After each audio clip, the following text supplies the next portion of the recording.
tales for dark nights.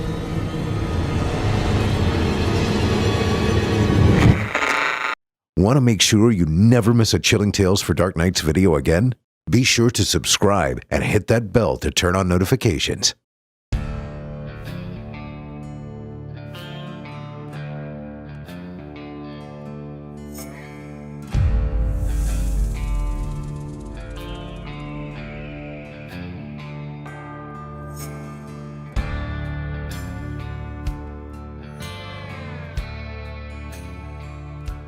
Welcome back, friends. You guessed it, another holiday at Casa de Blood. Happy Wade Garrett Day, everyone. Yeah, Chester's excited about this one too. He's a big Wade Garrett fan, you understand. He'd sit outside my door and listen to me narrate all those books. Hey, Chester, let everyone hear your Barry impression. Not bad, right? Now do Kenneth. Spot on. Come on in, friend. Chester, you keep practicing. You're really showing some promise.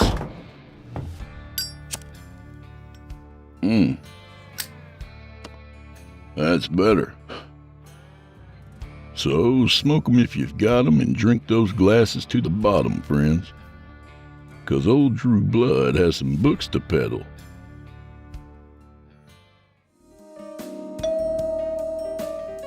Oh, hey, I didn't see you there. You know, Drew Blood's Dark Tales is only one of the many shows on this network you could be listening to. We hope you'll subscribe to our entire lineup, including Chilling Tales for Dark Nights, Scary Stories Told in the Dark, Fear from the Heartland, and Horror Hill. All available on YouTube or your favorite podcast platform. Also, visit simplyscarypodcast.com to become a patron. For as little as $5 a month, you get our entire catalog ad-free and available to download or stream. A bargain. And now, back to the show. All right. Tonight we welcome Wade H. Garrett, an extreme horror author from right here in Texas. Now, I've narrated several of his audiobooks with a few more to come. Tonight's story is a spin-off from our last audiobook, The Grave Digger, which I hope you all will take a listen to. Later on, we're going to give y'all a little taste of it for free. And, a word to the wise. And listen up, because this is important. If the kids are around, you might want to pop in the old earbuds. No, I mean it, y'all. You've been warned. Remember I said extreme horror author? All right, from author Wade H. Garrett, I give you Damnation.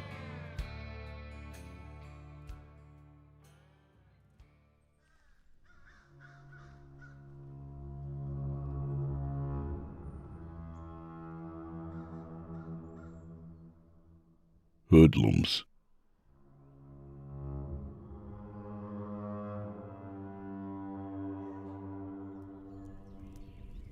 In 2008, on a Tuesday evening in San Augustine, a small East Texas town, Bill Vickers and Gabriel Lechuga lingered next to a burning 55-gallon barrel.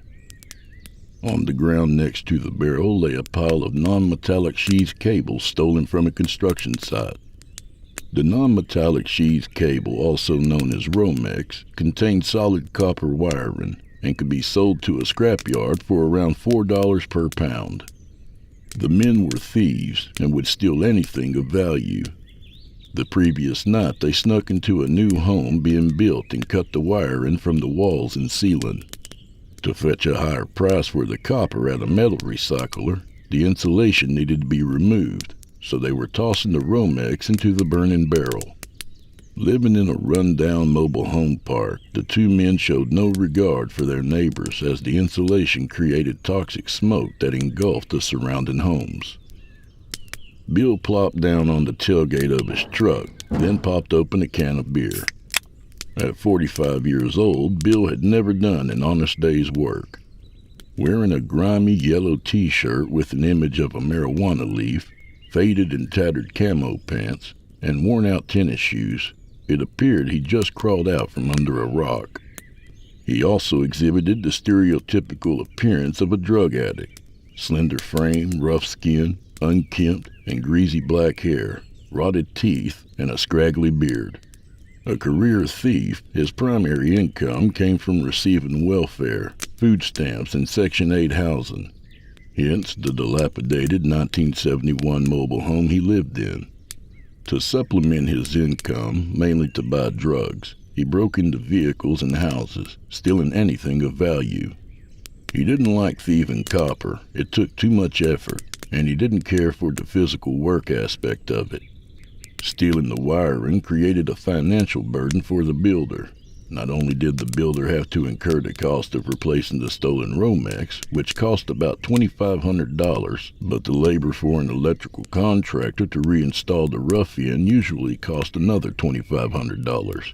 Bill and Gabriel would only get about $1,000 at the metal recycler, compared to the builder's total loss of around $5,000. Thieves are never concerned about the actual damage and cost they bestow upon others. The two thieves not only stole electrical wiring from houses, but if the mechanical system was installed, they would also cut the copper refrigeration piping, creating an additional loss for the builder. Fortunately for the builder, most plumbers nowadays install PEX, a polyethylene pipe for the potable water supply system instead of a copper pipe. Otherwise, the builders would be enduring an even greater loss. Bill chugged his beer, then tossed the can on the ground next to the other empty containers in the random trash. How much you think we gonna be able to fetch for this pile of copper? Gabriel scratched his chin as he scrutinized the pile. That's probably about 200 or 300 pounds, so anywhere from $800 to $1,200.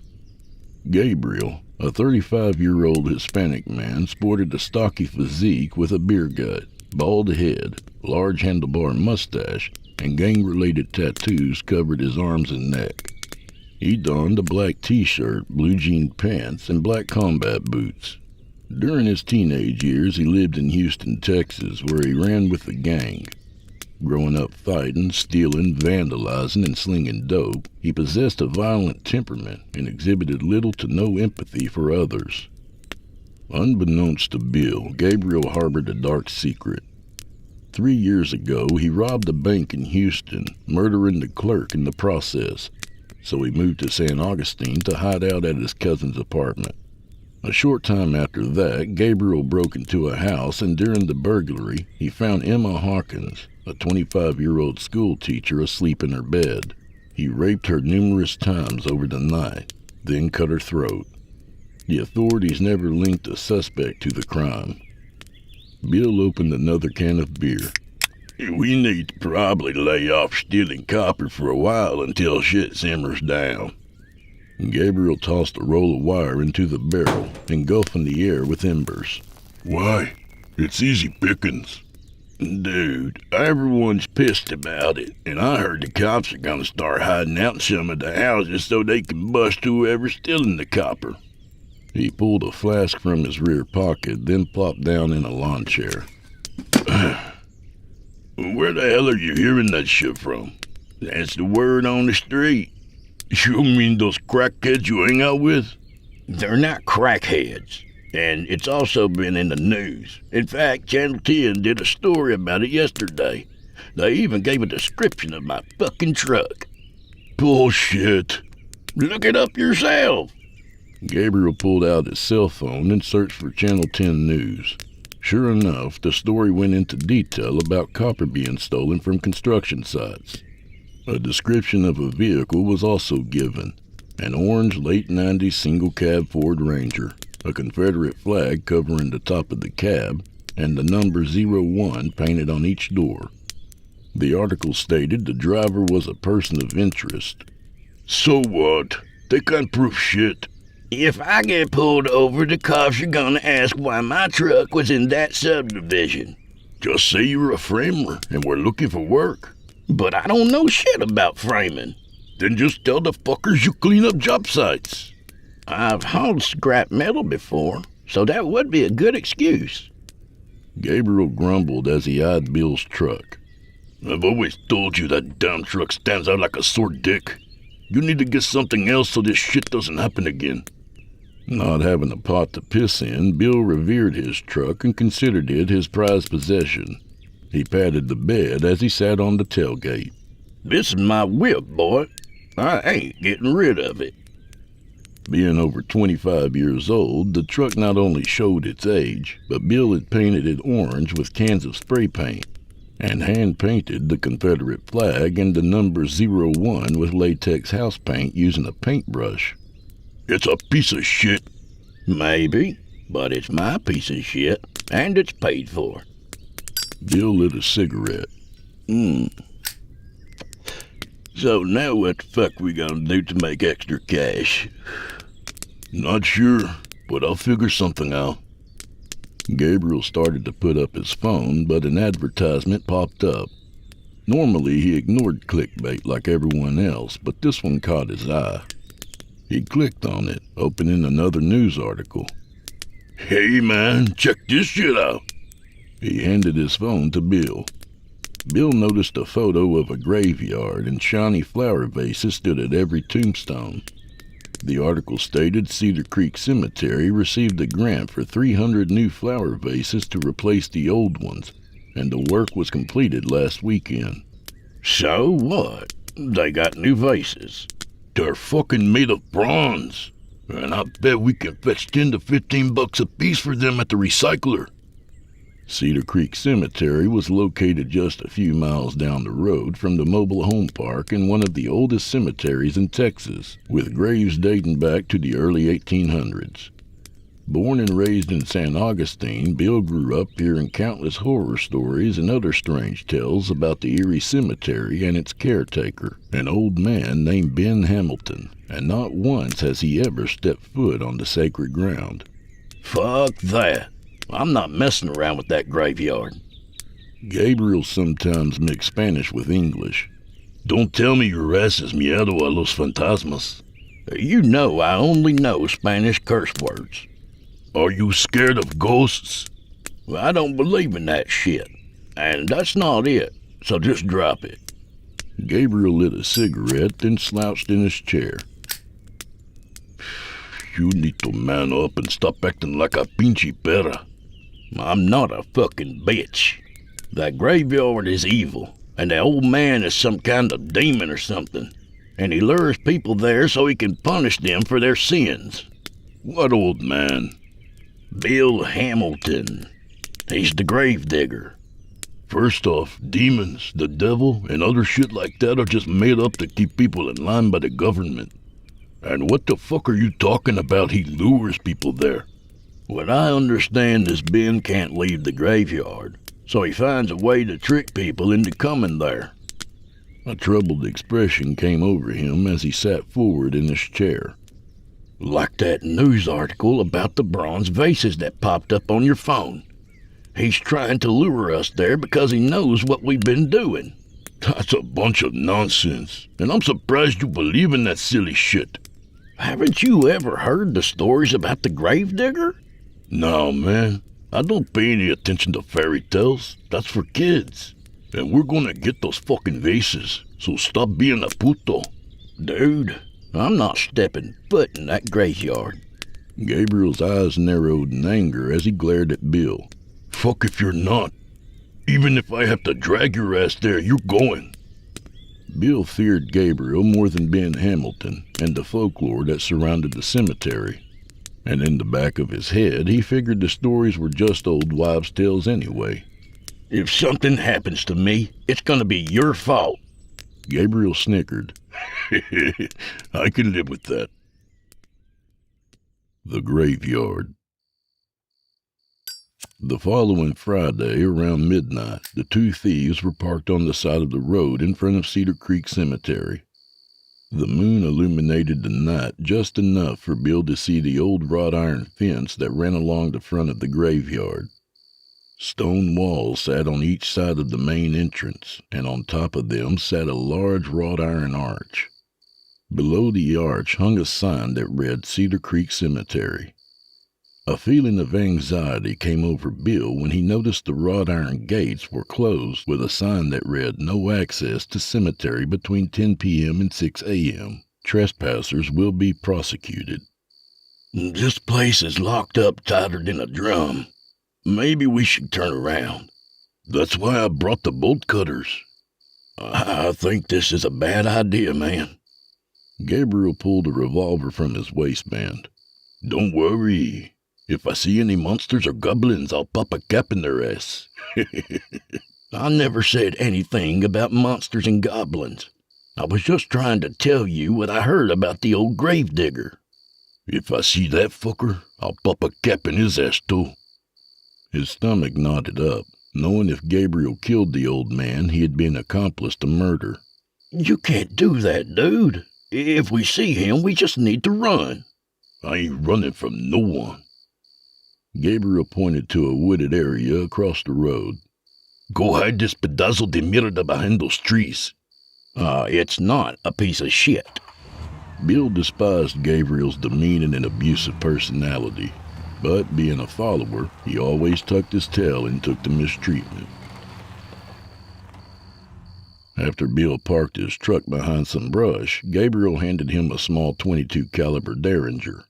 Keep that in your pocket. He accidentally pointed the gun at Gabriel as he examined it. Why did you give me this? I don't need...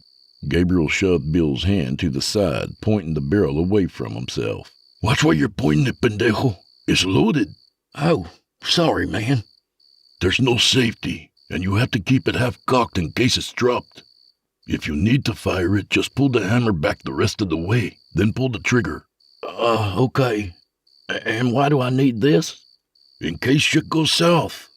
And what's the deal with the hammer and dropping it? The firing pin rests on the bullet, so if it's dropped and the hammer isn't half-cocked, the gun could go off. Is it broken? No, it's designed that way. What a piece of shit. Just put the damn thing in your pocket and don't play around with it. And if you have to use it, make sure you aim for the throat. What the hell are you talking about, aim for the throat?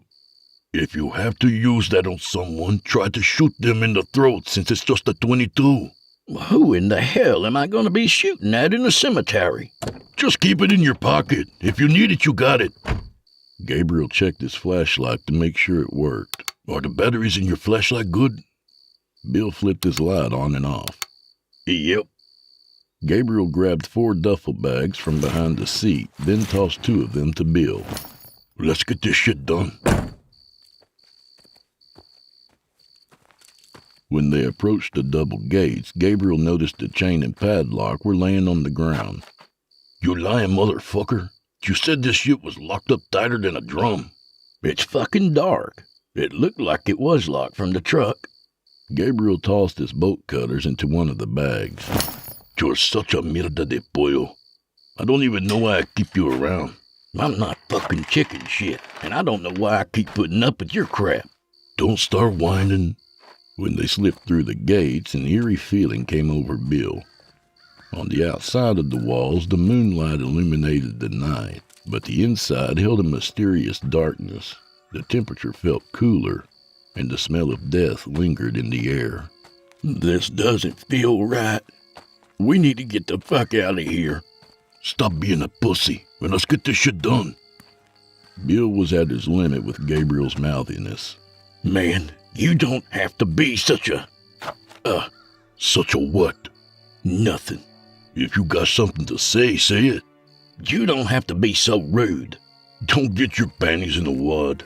I'm trying to make a man out of you. That's the kind of shit I'm talking about. Let's just worry about getting this job done. You can mope and whine later after we get paid. As they moved further into the centuries-old graveyard, apprehension engulfed Bill as he observed old gravestones, crypts, and statues of all ages, sizes, rising from a thick cloud of fog that drifted close to the earth. Damn, dude. This place is spooky as fuck. Yeah, if you're fucking 12. Gabriel searched the area with his flashlight. Do you see any of the vases? No, man. I don't see shit. A strange feeling swept over Bill as he thought about it. Oh, shit. Maybe that news article really was a trick to get us here. Don't start with that fairy tale shit again. They're in here somewhere. We just need to find them. As the men traveled deeper into the graveyard, Large oak trees began to shroud most of the moonlight, creating an uncanny darkness that seemed to absorb the light from their flashlights. Suddenly, a sense of doom came over Bill, stopping him in his tracks.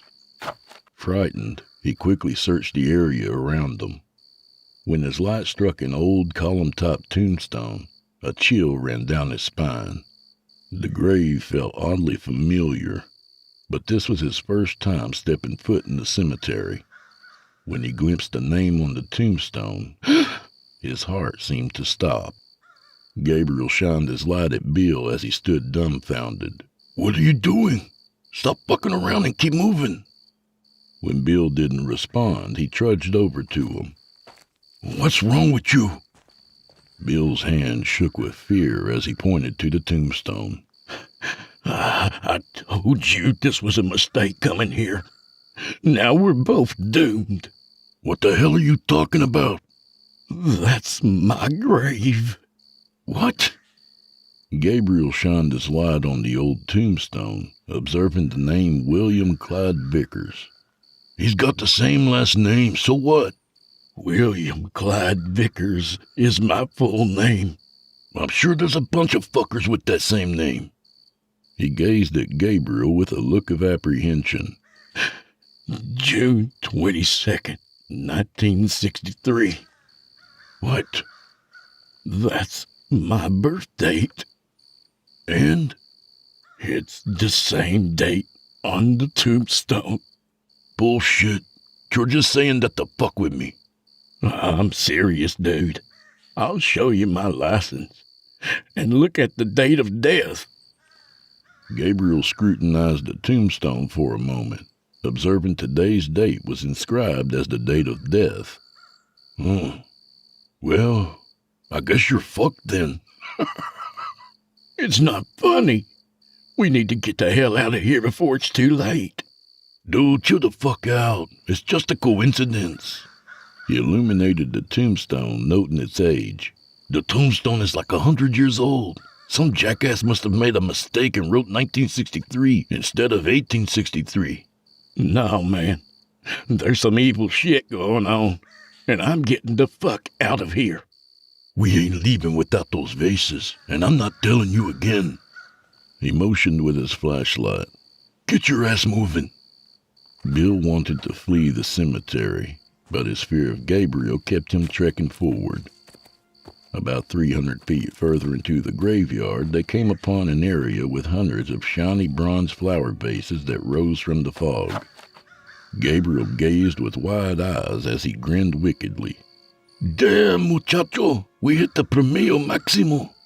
Bill forgot about his fears as he ogled the loot while visualizing all the crack rocks, weed, and booze he could buy. Hell yeah, boy! Billy Jack gon' get paid! When excited, Bill sometimes referred to himself as Billy Jack. Stop John and let's get these fuckers hauled out of here. It's gonna take several trips to get them all. Like greedy kids at an Easter egg hunt, Gabriel and Bill began shoving the vases into their bags as fast as they could. When they each filled 2 duffel bags, they began lugging them through the cemetery. Bill struggled with the weight of his bags as he plodded behind Gabriel. Dude, we should have brought a dolly or something. These are heavy as fuck. Just keep going, man. We're almost there. When they came to the entrance, Gabriel found the gate secured with a chain and padlock. Did you lock this when we came through the first time? Short-winded, Bill dropped his bags as he panted. No, man. A gut-wrenching feeling swept over him as he thought about it. Oh, shit. That means the old man is around here somewhere. Fuck him. Gabriel pulled the bolt cutters from his bag, then cut the chain in 2. What if he calls the cops? I doubt he even knows we're here, but if the cops do show up, we'll just sneak out the backside of the cemetery. What about my truck? It's fucking hidden, so they won't find it. We'll just come back later and get it. When the men entered the wooded area across the street from the cemetery, Bill noticed his truck was missing. Son of a bitch! Someone stole my fucking truck! Gabriel scanned the area with his flashlight. Are you sure we're in the right spot? Bill illuminated the ground. Fuck yeah! I can see my tire tracks in the grass. A wave of frustration came over him. I can't believe some sorry motherfucker stole my ride. Don't tell me you left the fucking keys in it. I'm not fucking stupid. They're in my pocket. And what the fuck am I gonna do now? I don't have insurance. They did you a favor. It was a piece of shit anyway. Dude, I don't have the money to buy another one. And how in the fuck are we gonna get home? I'll call my cousin after we're done getting the rest of the vases. Rest of the vases? We need to go look for my fucking truck. I'm not worried about that shit right now. What about the old man? I'm not worried about him either. Gabriel dumped the vases from his bags, placing them next to a tree. Dump out your bag so we can make another run. As Bill emptied his bags, anger consumed him, knowing the amount he'd make from selling his share of the bronze wouldn't even be enough to buy another truck. This shit ain't right, man. I'm getting fucked. I knew this was a bad idea from the start. Stop whining. Feeling used, Bill sulked as he followed Gabriel back to the cemetery. Impending doom. An agglomeration of emotions consumed Bill as he trudged behind Gabriel through the knee-high fog. His anxiety and fear of the graveyard were now replaced with disappointment, resentment, and anger over his truck. As he moped along, he played with the derringer in his pocket. Gabriel could hear Bill grumbling to himself as his feet trampled leaves and twigs laying on the ground. Stop making so much damn racket. Bill groaned as he brooded in self-pity. I'm not doing it on purpose. Gabriel also detected a clicking sound coming from Bill. He paused, and when he shined his light on him, he noticed his hand was in his pocket. I know you're not fucking with that gun. I'm not.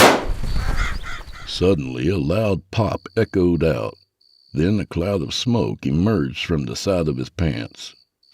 In a panic, Bill jerked his hand from his pocket and quickly examined it with his flashlight. Then he moved the light to his crotch and left leg. Oh, shit. I might have shot myself. Relief came over him when he didn't locate any blood or a bullet hole. Damn, dude. Your fucking gun went off in my pocket for no reason. When Gabriel didn't respond, he moved his light to where he originally stood. To his horror, he found him lying on the ground. He rushed over to him and knelt. Are you all right, dude? I'm not sure, man. He rubbed his head. It feels like I was hit with a club or something. Nausea came over Bill when he spotted blood running out of a small hole in Gabriel's forehead. Worried Gabriel would become upset, he didn't want to tell him he shot him in the head. No, man, you were just walking along, then you fell. Maybe you hit your head on the ground. Gabriel rubbed his forehead, then scrutinized the blood on his fingers. Damn, I guess I tripped. He started to rise, but paused as his memory came back to him. Hold up. I remember now. You fucking shot me. Bill quickly stepped back. It was an accident, man. I swear. Accident my ass. I told you not to play around with the gun. I know, man. I know. Please don't be mad. Gabriel rubbed his forehead as he thought about being shot in the head. Most people would be panicking and dialing 911 or rushing to a hospital, but he exhibited little fear in life and even less empathy. Damn, I've been shot before, but never in the fucking head. I'm really sorry, dude. I didn't do it on purpose. Yeah, you are sorry. He stood to his feet. And you owe me big time for this shit. Anything you want, man. Just name it. I'm taking your share of the bronze for starters. Bill knew not to debate the issue, especially since he just shot his partner in the head. That's fair. Gabriel held out his hand. Give me the fucking juguete. Give you what? The fucking gun. Bill handed it to him. How can you take a shot to the head like that and still be standing? I'm too fucking mean to die. I'm being serious. It's a fucking 22. He felt his forehead. It's just a flesh wound, and I doubt it even went through my skull. That's why I told you to shoot for the throat. Oh. Gabriel nodded. We fucked around enough. Let's get moving. When they arrived at the location with the vases, confusion came over Gabriel as he examined the area with his flashlight. Are we in the right spot? Something doesn't seem right. I thought we already started on this area. Bill shined his light across several tombstones, noticing bronze vases stood at each of the graves. That's weird as fuck. I've already taken ones from these graves. Are you sure? Yeah. I recognize the names on some of these tombstones. In a panic, he began searching the area with his flashlight. That means someone replaced them. A feeling of horror swept over him. Oh, shit. The gravedigger must have done it. An angered expression came over Gabriel. That means he's fucking with us. I'm out of here, dude. Overcome with terror, Bill started to walk off, but a strange feeling came over him. He clutched his chest as he knelt on one knee.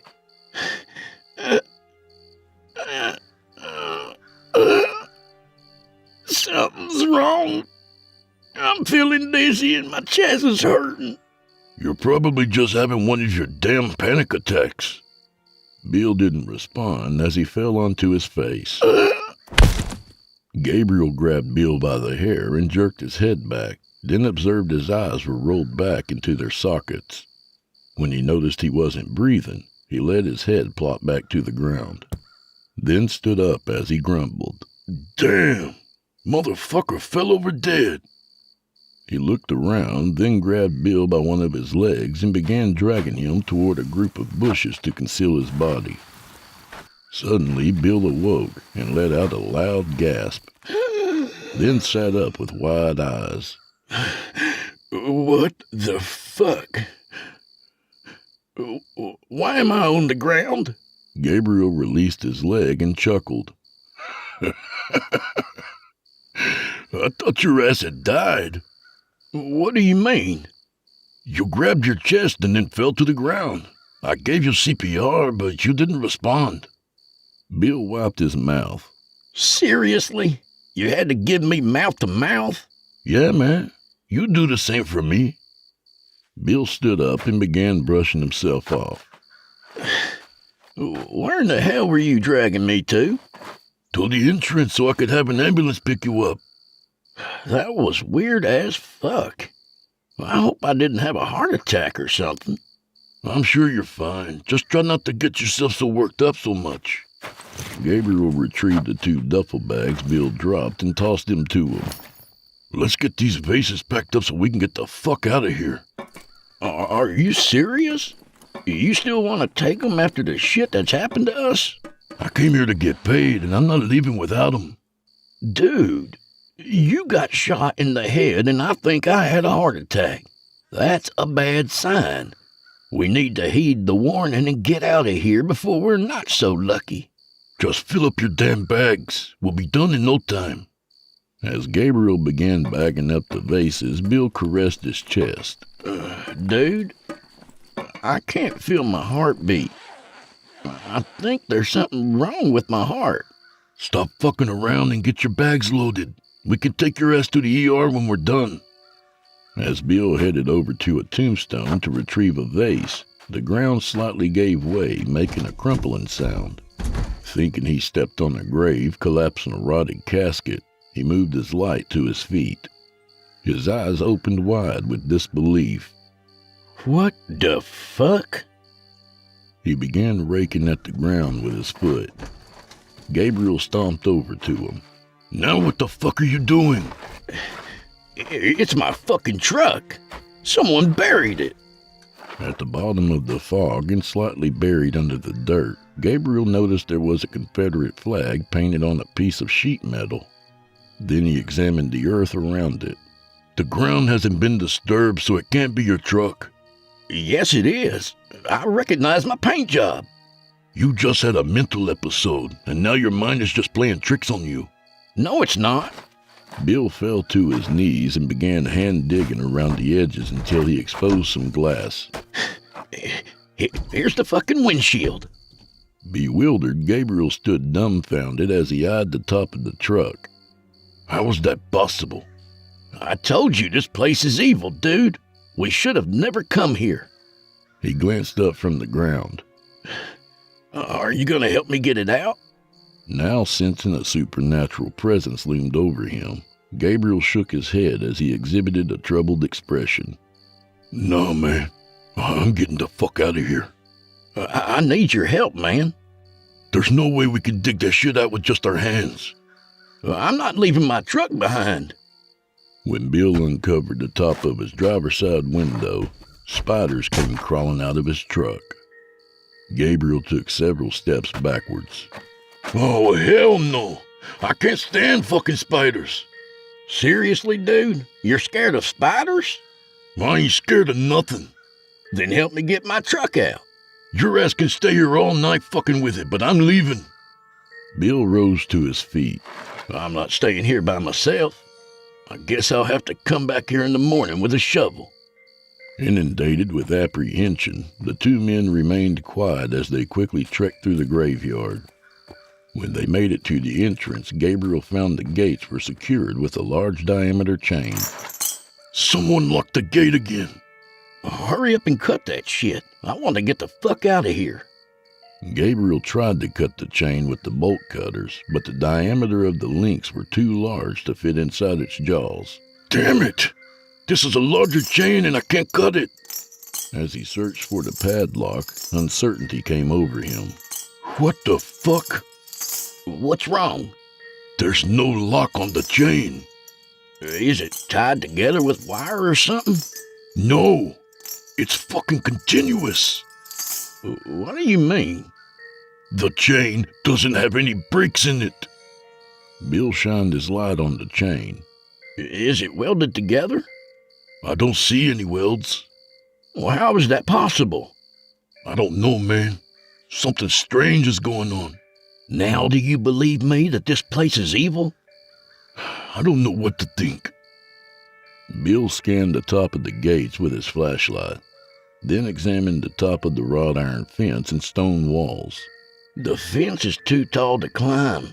How in the fuck are we gonna get out of here? There should be another gate somewhere, or a place where the fence is lower.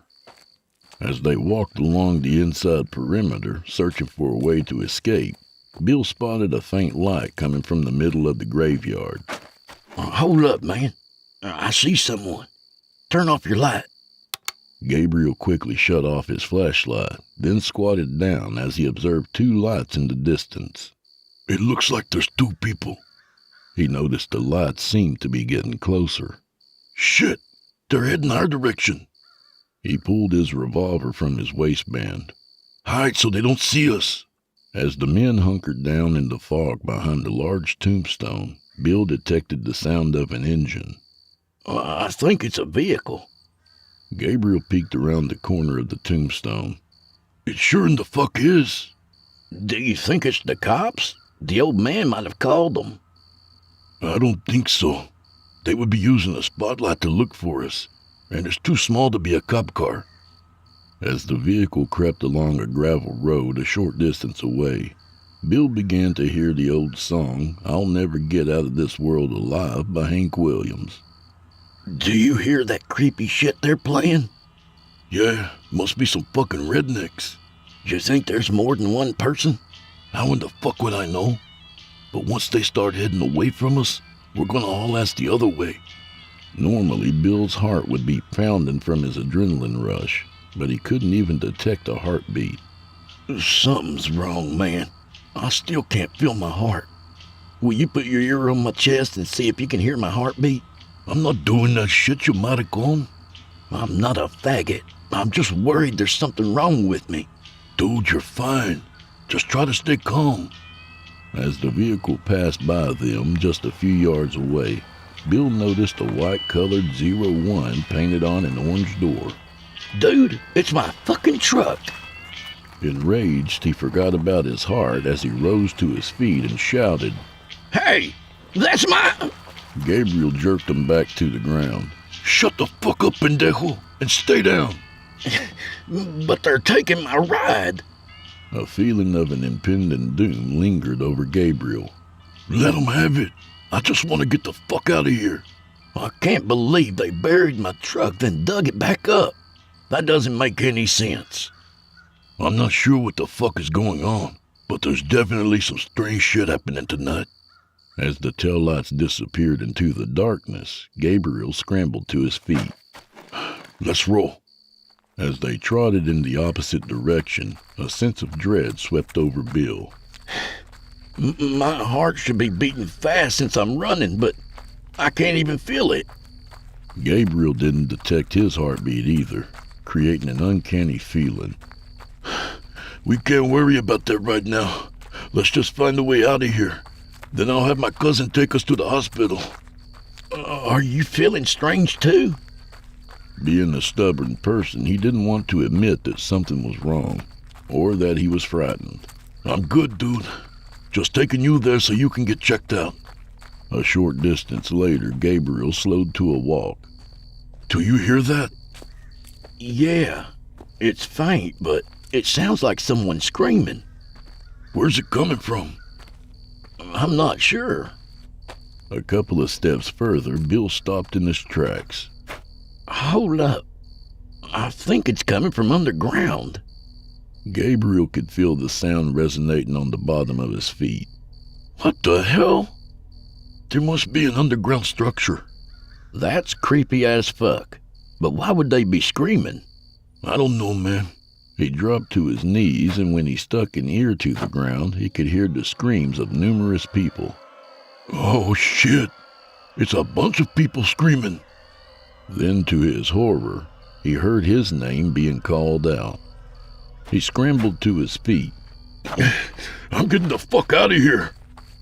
Bill noticed Gabriel's horrified facial expression. What's wrong, dude? What did you hear? They're calling my name. What? Whoever the fuck is down there is yelling out my name. That's impossible. Suddenly, the ground collapsed under Gabriel, and his lower body fell into a hole. As he desperately tried to pull himself out, he wailed, Oh shit! Sácame la mierda de aquí! As Bill wrenched on his arms, he observed smoke rising from the hole, and he could hear the roaring sound of thousands of tormented people screaming as if they were burning in hell. What the fuck? Do you hear that shit? A look of horror was etched across his face. Es una puerta de entrada al infierno. Get me the fuck out of this agujero! Bill wasn't fluent in Spanish, but he understood the words gateway and hell. I told your ass we shouldn't have come here. I know, man. You were right. A grimace of terror came over Gabriel. Oh my God! Something's grabbing my legs! Please get me out! To Bill's horror, as he pulled on Gabriel's arms, something kept jerking him back into the hole. I'm trying, but something keeps pulling you back in. No, man! Please! Suddenly, Gabriel's arms jerked loose from Bill's grip, and he could hear him screaming as he plunged into the darkness.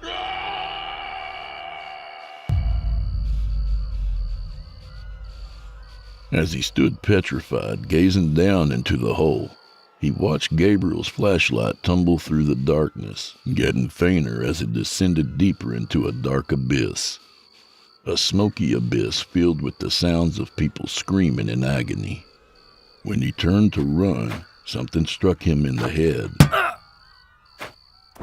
As his vision faded to darkness, the last thing he saw was an old man standing over him with a shovel. Retribution. Gabriel awoke with a splitting headache. When he sat up, he noticed an oil-burning lantern hanging in a nearby tree. The faint light illuminated several tombstones and a large pile of dirt next to a hole in the ground. Then he observed barbed wire secured his wrist behind his back. A few feet away sat Bill with a horrified expression. What the fuck is going on, man? Why are we tied up? Bill remained silent as he nodded. When Gabriel looked, he observed an old man sitting on a tombstone smoking a cigarette. The man appeared to be in his early 80s. He wore denim blue jeans, a beige long-sleeve shirt, and an old black cowboy hat. Long gray hair cascaded down to his shoulders. The skin on his face appeared leathery and wrinkled, and his dark, pensive eyes sat back in their sockets. Uncertainty swept over Gabriel. Who are you? I'm the grave digger.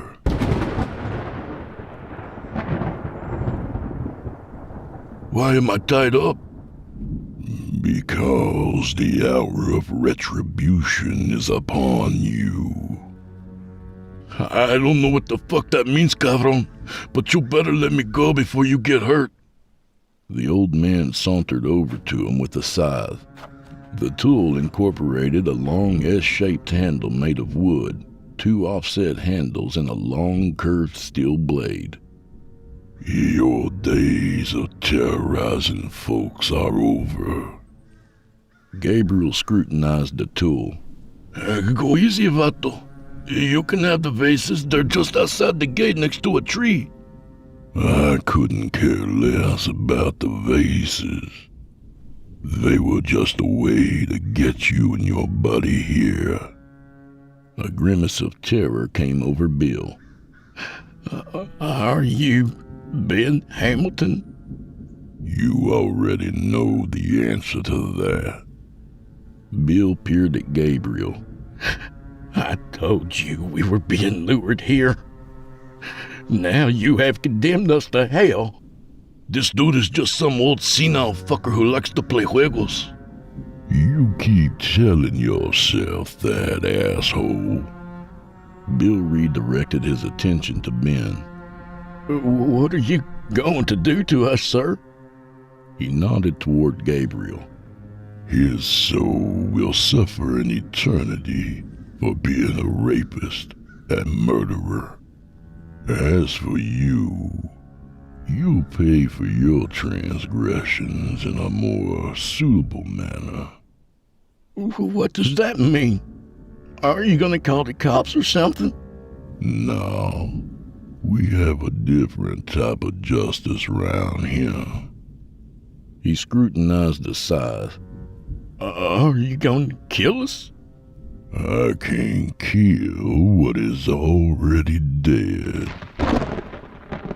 A confused expression came over him. But we're not dead. Sure you are. You died of a heart attack about an hour ago. And you shot your partner in the brain pan. That can't be possible. I'm sitting here talking to you. Dead folks around here talk all the time. Am I a ghost or something? More like a something, as you put it. What does that mean? I have this unique ability where I can keep the soul trapped in the body after death. Gabriel chuckled sarcastically. Estás jodido loco, hombre. I'll show you something fucking crazy. Ben stuck the blade of the scythe behind Gabriel's neck and pulled. Get your ass up, dipshit. Gabriel could feel the blade cutting into the back of his neck. Hold up, gilipollas. I can't move. My arms are tied up. Yeah, but your legs ain't fucking broke. When he detected the blade scraping on his spine, he quickly scrambled to his feet. Go easy, dude. You're gonna cut off my fucking head. Ben forced him to the edge of the hole, then removed the blade from his neck. Stand there and shut the fuck up, pendejo.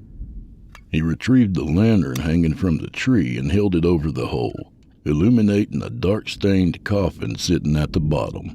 Why are you showing me this, man? Ben moved the light to a tombstone next to the hole. Does this ring a bell? Gabriel recognized the name engraved on the headstone. Emma Sue Hawkins, the 25-year-old school teacher he raped and murdered. No, man. I don't know this bitch. Ben eyed Bill as he sat terrified. Did you know your buddy here raped and murdered this young woman 3 years ago? Then left her body in the woods to rot like a piece of garbage. I didn't know anything about that, sir. Please don't punish me because of what he did. You're not. But you are gonna be punished for being a thief and a burden to society. When Ben moved his hand across the grave, Gabriel noticed the coffin began to shudder as smoke escaped from around the edges of the lid. Is this some kind of prank?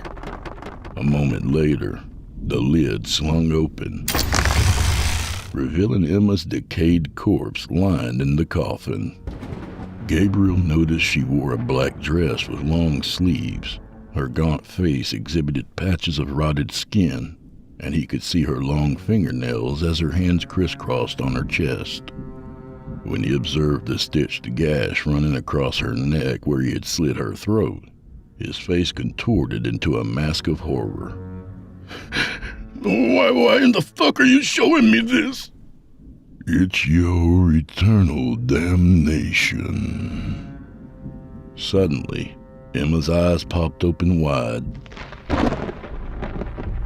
Gabriel stumbled backwards as a wave of terror washed over him. What the fuck? She sat up, then slowly raised her head until she made eye contact with him. A petrifying sensation of dread completely overtook Gabriel's mind. What the hell, man? He gazed at Ben with a look of consternation. Are you some kind of bruja? Emma leapt from the casket and tackled Gabriel. As he lay on his back, she sat on his chest and began wildly punching him in the face with alternating fists. With his hands tied behind his back, he couldn't defend himself or fight back. To his horror, she ripped open the front of his shirt and began dragging her sharp nails from the top of his chest down to his lower abdomen, cutting 8 deep gashes into his flesh. As he wailed in agony, she jerked off his pants and boxers, then sat on his thighs facing him with her knees on each side of his hips. When Gabriel caught his composure, he raised his head and noticed her bare waist. Get the fuck off of me! She remained silent as she peered back at him with hollow eyes. What the fuck are you doing, you crazy bitch? When she didn't respond, he glared at Ben as he sat on a tombstone smoking a cigarette. What the hell did you do, man? Is she some kind of demon or something? Since you violated Ms. Hawkins and robbed her of her life, I've returned her to her body so she can avenge herself. No way, man. This can't be happening. This must be some kind of trick. Emma moved her hands close to Gabriel's crotch. Then Brazilian wandering spiders came crawling out of her shirt sleeves. Large and hairy, these spiders are aggressive and produce a potent neurotoxin. Their bite is extremely painful, and because their venom boosts nitric oxide, a chemical that increases blood pressure, the effects can cause a long and painful erection in men. Possessing arachnophobia, a wave of terror came over Gabriel as the spiders covered his genitals. Oh my God! Please get them off me! To his horror, the spiders sank their fangs into his penis, balls, and surrounding tissue, and began injecting him with their venom. Gabriel wailed at the top of his lungs as an unbearable pain radiated from his lower torso. Gabriel moaned in agony as the spiders crawled back into Emma's shirt, and as his penis began to swell from his body's reaction to the neurotoxin, she rose to her feet, then stood over his head. A wave of disgust came over him as he stared up at her maggot-covered crotch. Then, to his revulsion, she plopped down on his face and began grinding her maggot-infested pussy against his mouth. He thrashed around and screamed as she smashed the larva into a slimy residue all over his face. When his penis became fully erect, she slid down to his waist and shoved his dick inside her. Even though he produced an erection, it wasn't from lust, but from neurotoxin, and as she rode him, an excruciating pain throbbed from his genitals. Suffering more agony than he had ever experienced before, she leaned forward, and as she French-kissed him, maggots, worms, decayed leaves, dirt, and putrefied liquids filled his mouth. As she rode and kissed him, rotted skin and leaking body fluids covered his body. Gabriel finally broke loose from her mouth and wailed. Please stop! I'm sorry for what I did to you! Please have mercy! She sat up and growled in an eerie voice. And now you will be violated for an eternity. To his horror, she grabbed his erect penis, dragged him over to her grave by his manhood, then threw him into the hole. As he lay on his back in her coffin, she leapt on top of him. Then the lid slammed closed. Horror-stricken by the bizarre event, Bill could hear Gabriel screaming as Ben casually shoveled dirt back into the hole while a cigarette hung from his lips. Oh my God. Please, don't do that to me. I'm begging you. You have a different punishment. Since you're a thief and a burden to society, you'll serve your penance as a caretaker over this graveyard for an eternity.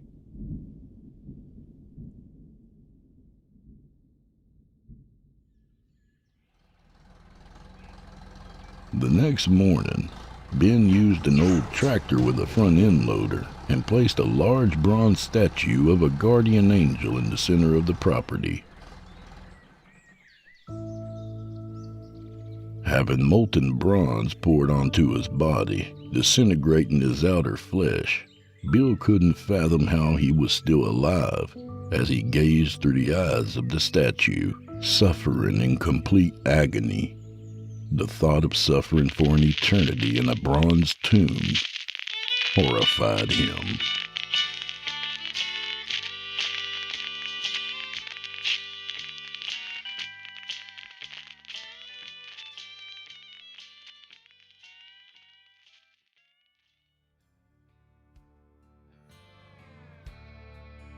And that was Damnation by author Wade H. Garrett.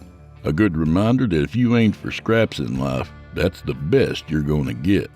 Also, a good reminder to head on over to Amazon or Audible.com and pick up The Gravedigger, the novel this story is spun off from, also narrated by yours truly. That's 9.5 hours of unbridled horror, well worth the price of admission. And remember, when you buy a copy, you're helping out old Drew Blood tremendously. Have you bought it yet? Well, damn. Well, here's a little taste for all you tentative folks. Again, from Wade H. Garrett's brand new audiobook, The Gravedigger, I give you Chapter 16, The Mausoleum Party. Assuming Bobby and Skeeter were lying about the party at the cemetery, Slater drove to the park first. When he didn't locate Bobby, he headed to Skeeter's house, finding no one there as well. Next, he checked out several of Bobby and Skeeter's hangouts with the same result. From there, he decided to head to the cemetery. When he arrived, he found the gates wide open, so he drove into the property. After navigating some of the winding gravel roads, he finally saw a dimly lit light. In fact, it was the only light visible. The cemetery held an uncanny darkness, even to the point it seemed to absorb most of the light from his headlights. As he approached the source of the light, he found it coming from an old rock building, but there was only one vehicle parked outside, a 1985 Ford Ranger. Thinking Bobby lied, he texted, "I'm here, but there is no party, you fucking liar." Bobby responded, "Yes, there is. We're in the old Hamilton Mausoleum." "Doesn't look like a party to me. There's only one truck here." "That's Skeeter's. Everyone else is coming later." Relieved that Bobby and Skeeter were the only two at the party, eliminating witnesses, he checked the revolver to ensure it was loaded, then headed on foot toward the building. Once inside, he found the source of the light, an old oil-burning lantern sitting on a concrete crypt. Finding the structure empty, he started to leave until the faint sound of an organ caught his attention. The music led him to another crypt that was slid over, revealing a staircase that entered a lower level. Fueled by the thirst for retaliation, he grabbed a lantern and headed down the stairs with his revolver in hand. The walls and steps of the stairwell started out as cement. Then about 10 feet down, they changed to solid white rock that was hand-carved out of the natural earth, indicating the ground below the cemetery had a thick layer of black dirt before changing to a solid layer of limestone. As he descended deeper into the earth, the temperature became cooler with each step, and a stale odor filled the air. At the bottom, he found a large chamber with a high ceiling carved out of the same natural limestone with a network of passages that appeared to be part of a cave system. Numerous oil-burning, wall-mounted lanterns illuminated the inside, revealing the age of the chamber to be very old. A greenish and brown patina stained the limestone walls, floor, and ceiling, and spiderwebs clung to every surface. 10 large crypts sat on the floor in a row, and numerous recessed tombs with wooden coffins lined the rear wall. On the wall to his left, there were several smaller rooms. The front of the rooms incorporated steel bars with a door, resembling prison cells. On the wall to his right, someone wearing a plague doctor's mask sat at an antique pipe organ, filling the chamber with creepy macabre music, and the smell of death, an ancient death, engulfed the air. Bewilderment washed over Slater as he gazed into what appeared to be a catacomb from another time period, something he never expected to find. When his eyes traveled to the far side of the chamber, he saw Bobby and Skeeter crouching in the shadows. Still raging over his mother's desecration, he shouted over the creepy music as he marched into the chamber. "I see you fuckers hiding in the dark." When he approached them with the lantern, a conglomeration of emotions swept over him, ranging from confusion to apprehension. Instead of Bobby and Skeeter crouching down, the lantern illuminated 2 midgets wearing matching old-fashioned clothing indicative to the 1800s. Black double-breasted tailcoat, white shirt, brown notched collar vest, black trousers, stovepipe boots, and a wool John Bull hat. Their clothing, filthy and stained with dirt, exhibited severe deterioration, frayed edges and covered in holes. The men's faces were drawn and gaunt, revealing their bone structure, and darkened skin encompassed their sunken hollow eyes, giving them the appearance of the undead. Stunned by their appearance, Slater didn't know how to respond at first as he hid his revolver behind his back. Then the notion of a costume party crossed his mind. Still taken back by the realism of their costumes and makeup, he politely asked, I'm looking for Bobby and Skeeter. Have you seen them?" Standing motionless, they gazed back with empty expressions for a moment. Then one man slowly raised his arm and pointed. Slater looked in the direction he indicated. "Where are they at? I don't see them." The other man pointed in the same direction. About 20 feet away, 2 wooden coffins were leaning upright against a wall. "All I see are 2 caskets." The men lowered their arms. Slater mulled it over for a moment, then concluded Bobby and Slater must be hiding from him in the coffins. "So, they're fucking hiding from me. Thanks for the intel, boys." He strolled over to the caskets, also known as toe pinchers or vampire coffins, since they incorporated 6 sides and were more narrow at the head and toes than at the shoulders. He knocked on the first one with the end of his revolver. "I know you're in there, fucker, so come on out." No one responded. "All right, you fucking prick. Then I'll drag your ass out of there myself." He tried to open the lid of the first coffin, but it didn't budge. Then he noticed a viewing window installed on the upper portion of the lid. When he shined the light from the lantern into the coffin, something lunged at the window, striking the glass while making a loud thump. Startled, Slater stumbled backwards. "What the fuck?" he exclaimed. Once he caught his composure, he eased back to the window and glimpsed into it. Horror overcame him when he saw Skeeter's face. His eyes were huge as saucers, conveying his fear. His mouth sewn closed with thick black thread, and an upside-down cross was burned into his forehead. With terror etched across his face, Skeeter groaned out unintelligible words through his stitched lips as he desperately tried to communicate. Taken aback, Slater stepped away as he tried to process what he observed. Being a costume party, he would expect spooky makeup, even to the degree of realism Skeeter's possessed, but his horrified expression seemed genuine. About that time, a voice emanated from the other coffin. "Slater, is that you?" Slater eased over to the coffin and peeked through the viewing window, finding Bobby. "I knew you were hiding from me, you fucker." Anger swept over him, and as he fought at the lid trying to open it, he grumbled, "Unlock the door, asshole! You're gonna pay for what you did to my mom." Bobby shoved his face close to the window and shouted, "I didn't do that to her. I swear. Please get me out of here." Slater paused as he eyed Bobby. "You fucking liar. You knew where she was buried." "Please get me the fuck out of this box." "Well, I'm not doing shit until you admit to what you did."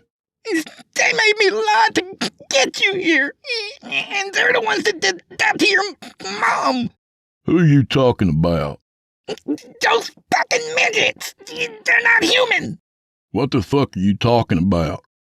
About that time, the cross in Bobby's forehead turned bright red, like molten metal, and as he wailed in agony, he ferociously thrust his body around inside the coffin.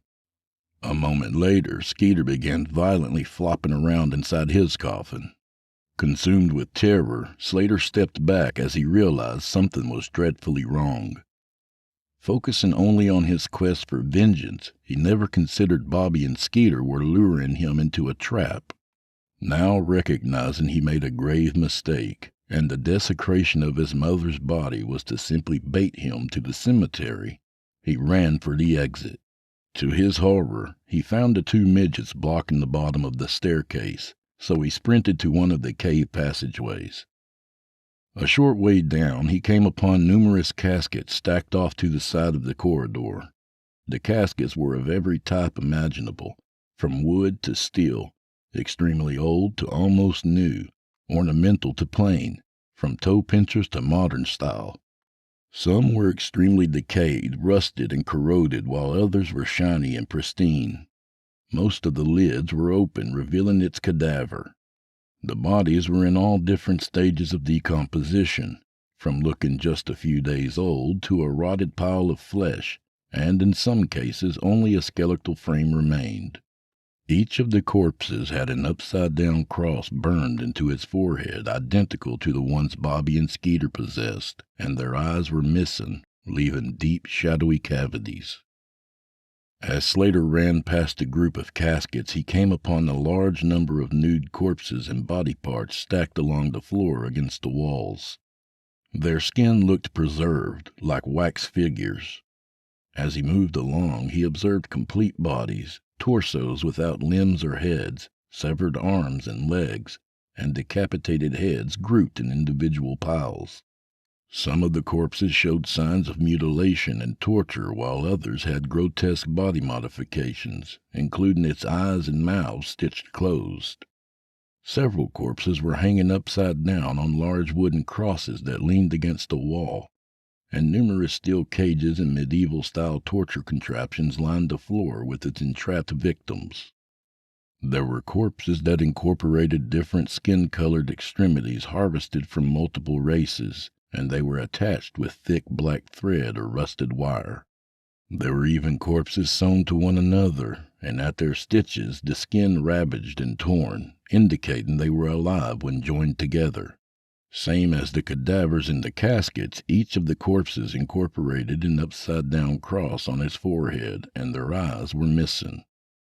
Further into the passageway, Slater began to see corpses fully dressed and propped into standing, sitting, squatting, fighting, and other anatomically correct positions, and each one possessed a cross on their forehead and empty eye sockets. Some of the corpses were dressed in Western clothes indicative of the 1800s, and a handful of them even wore cowboy hats, boots, and ammunition belts equipped with a holster and a revolver. There were Native Americans dressed in traditional clothing ranging from a breechcloth to complete buckskin clothing, deerskin leggings to full ceremonial attire including a war bonnet. The Indians were from different time periods and tribes, and some held various items from bows, spears, tomahawks, and rifles, and some donned tattoos, war paint, and headdresses.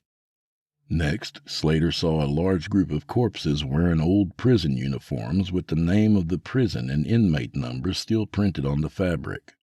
Once he passed the prisoners, he came upon hundreds of corpses in all sorts of apparel from all time periods, and they too possessed upside-down crosses and empty eye sockets. It was like a wax museum of horror. As he traveled further, he came upon complete skeletons, then piles of bones and skulls sorted in individual piles. Next, he saw two-wheeled carts lined up along the wall, similar to the hay carriages from the 1800s. Their entire construction, including the wheels, were made of wood. Mutilated bodies and body parts were piled on the carts, perhaps waiting to be sorted. As Slater passed each morbid group, random thoughts raced through his mind, such as, "Oh my God, it's only getting worse. What the fuck have I stumbled into? Oh, fuck, this is bad. What kind of psycho did this? Am I in hell?" Finally, Slater came to the end of the passageway, finding a large room filled with everyday furniture and fully dressed corpses that appeared to be preserved. But this group didn't possess the upside-down crosses. Their eyes were intact, nor did the environment emit an unpleasant atmosphere like in the passageway. Soft, soothing music resonated out as the warm glow of the wall-mounted lanterns gave the room a nice ambience. The dead bodies were positioned in normal activities, such as sitting on a couch watching TV, at a computer desk typing on a keyboard, doing pottery, crocheting, knitting, smoking cigars, playing board games, sitting around the kitchen table partaking in a feast, sleeping in bed, playing video games, dancing, playing tennis, golf, and other sports, and several corpses donned football gear and were positioned in a formation. There were even corpses dressed as rock stars holding guitars and other instruments. Everyone seemed happy and participating in what they enjoyed in life the most. In the center of the room, movement caught Slater's eye. Ben and another man, donning a U.S. Marines dress blue uniform, were sitting at a card table playing chess. Slater froze in his tracks as he exclaimed, "Oh, shit!" Ben glanced over. "I'm glad to see you made it." Stunned and not sure if he should bolt, he stood steadfast as he eyed Ben cautiously. "Sorry. I didn't mean to disturb you and your friend." Ben moved the chess piece. "You're not." Slater eyed the other man and started to speak until he noticed he was a corpse. A gut-wrenching feeling swept over him, realizing Ben was responsible for all the atrocities that surrounded him.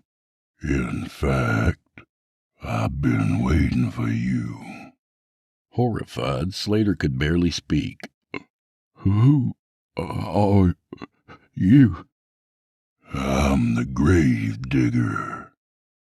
All the horror stories he heard about Ben flashed through his mind. "Are you real?"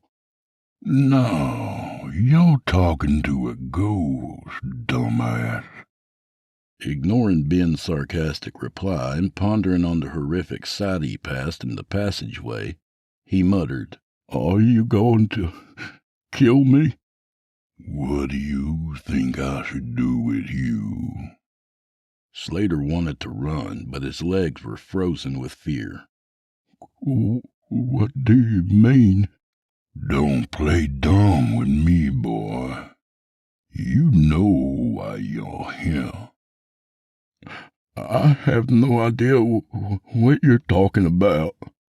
Suddenly, the sound of feet shuffling behind him prompted Slater to look over his shoulder. "Is someone else here?" "There's a lot of folks hanging around, but they're not of your concern." Out of the corner of his eye, Slater thought he saw the Marine move a chess piece. He quickly jerked his head back toward the card table and examined the corpse, noting his skeletal frame, rotted flesh, and glazed-over eyes. "Did that army dude just move his arm?" "Mr. Arnold is a decorated Marine. Show some respect." "Oh, I didn't mean to be disrespectful. My mind is just playing tricks on me. Sorry." "What are you talking about?" "I thought I saw him move his arm." "You saw correctly." "There's no way. He's dead." "How is he gonna play chess if he don't move his own pieces?"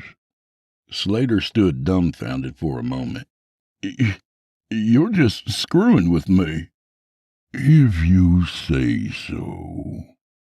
Slater still didn't comprehend the magnitude of his situation, even after witnessing all the bizarre and horrifying things, such as his mother's corpse moving on its own while speaking to him, Bobby's cross that appeared on his forehead right in front of him, the two midgets in the main chamber, the ghastly exhibit in the passageway, and now the room filled with preserved bodies.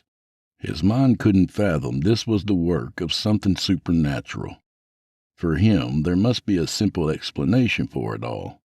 He even contemplated Bobby and Skeeter were playing a prank on him. "Are you some kind of magician?" "Someone gave me a magic starter kit years ago, but never really got into it."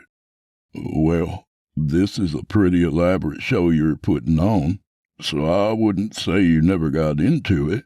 And what's the deal with all the fake corpses out in the hallway? Are you turning this into a haunted house or something?" Ben moved his queen. "I think of it more as a sanctuary." "What is that?" "Well, all these folks in here wanted my help. Now they're at peace." "Folks? You talking about these props?" "I wouldn't refer to them as props. They might take offense to that." Thinking the old man was part of a prank, Slater played along. "What did you help them with?" "Retribution." Is that why you brought me here? You gonna revenge me?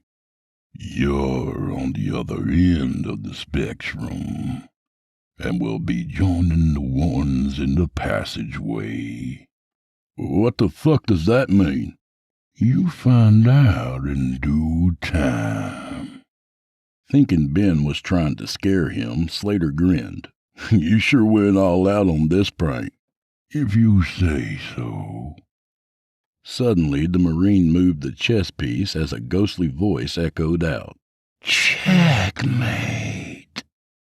Ben leaned back in his chair as he pumped his fists. Damn it. That's like 20 in a row. Slater snickered. That's some good animation. You almost had me fooled with this hoax. Ben took a deep breath, then glared at Slater. Playtime is over. And what gave you the idea this is a ruse?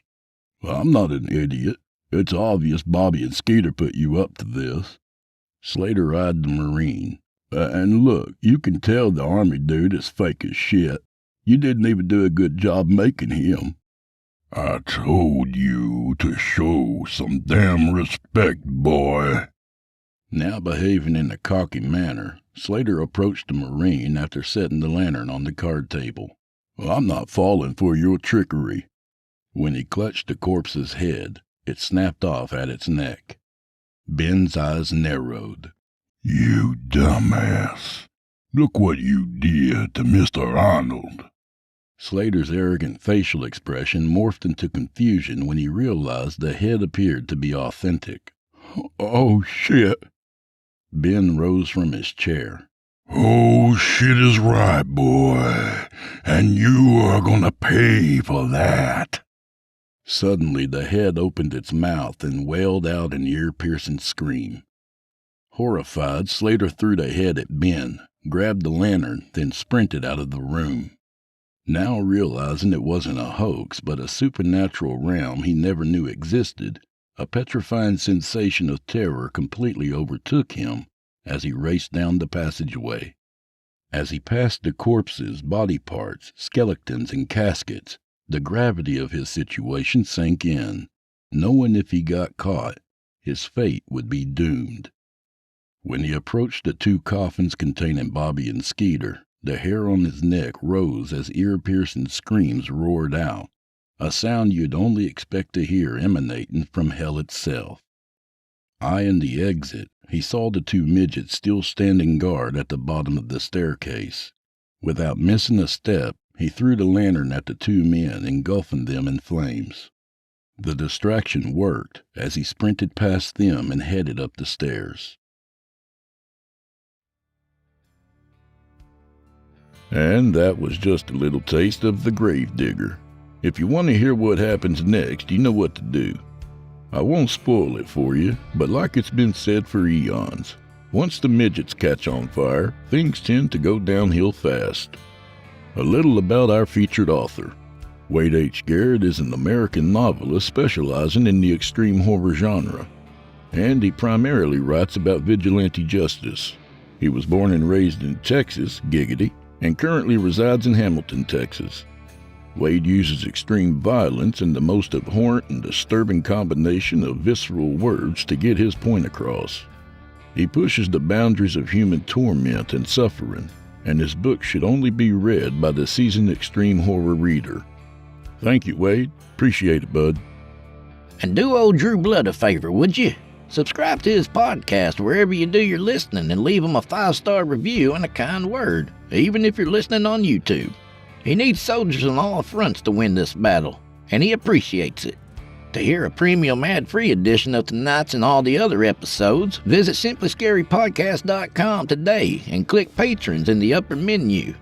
You'll find yourself at chillingtalesfordarknights.com, where you can become a patron for as little as $5 per month and get access to their entire audio archive, all ad-free and available to download or stream. Thank you for your time and for supporting our sponsors. When you support our sponsors, you support this show. If you happen to use Facebook, Twitter, Instagram, or YouTube, you can follow and subscribe to Chillin' Tales for Dark Nights there. where you'll get all the latest updates and new releases and have the chance to interact with them each and every week. Oh, and you can find Drew Blood on Facebook and Instagram, and sometimes Twitter. The Drew Blood's Dark Tales podcast is accepting submissions, friend. If you've got a story or two you'd like to be featured on the show, send it to drewbloodhorror@gmail.com. If selected, you'll get the full treatment, 10 bananas.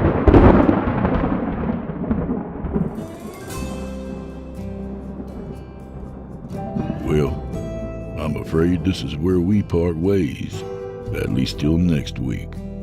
So grab it. Looks like you drank all my beer, so I guess you're on your own out there. A couple juice boxes in the other room, I think.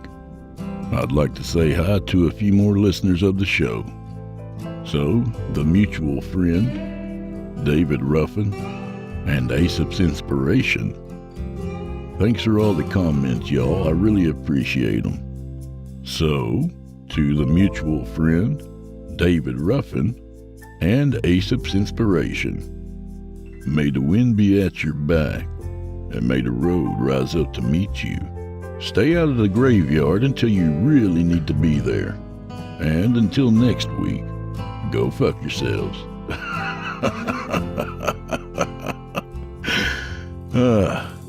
Good night, y'all.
Chilling tales for dark nights.